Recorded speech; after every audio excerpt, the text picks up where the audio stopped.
breaking news we're following. The family of Andrew Brown Jr. is speaking out after watching nearly 20 minutes of body camera footage showing his fatal shooting by sheriff's deputies. CNN's Brian Todd is on the ground for us in Elizabeth City, North Carolina.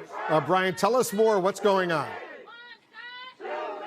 Well, Wolf, these protesters have gone from calling for accountability to being much more animated in their call for justice tonight, because just a few minutes ago, Andrew Brown's family and their attorneys gave a completely different version of what's on that body camera footage from what the district attorney said. Now we know why they didn't want to release the tape. Almost 3 weeks after he was fatally shot during an attempted arrest, tonight the family of Andrew Brown Jr. describes what the body camera footage shows during the final moments of Brown's life. My father did not deserve to die at all. He did not deserve to get killed. In any way, shape, or form, he did not pose any threat at all.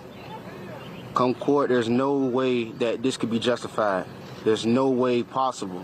A judge allowed them to view less than 20 minutes out of nearly 2 total hours of footage from sheriff's deputies' body cameras. When the first shot fired, he was sitting in his car and then he began to back up.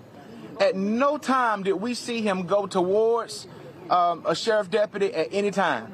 The first shot was fired, and what we saw was after it was fired, he began to back up because he wanted to get out of there. The district attorney has told a different story of what Brown did with his car. As it backs up, it does make contact with law enforcement officers. The next movement of the car is forward. It is in the direction of law enforcement and makes contact with law enforcement. It is then and only then that you hear shots. At no point did we ever see Mr. Brown make contact with law enforcement. CNN has obtained other critical images of that violent morning in Elizabeth City. This street camera footage shows deputies racing toward Andrew Brown's house in the back of a pickup truck, wearing tactical gear. They were serving search and arrest warrants for narcotics. The footage shows the truck stopping at Brown's house. Deputies are heard screaming commands. But it does not show the actual shooting.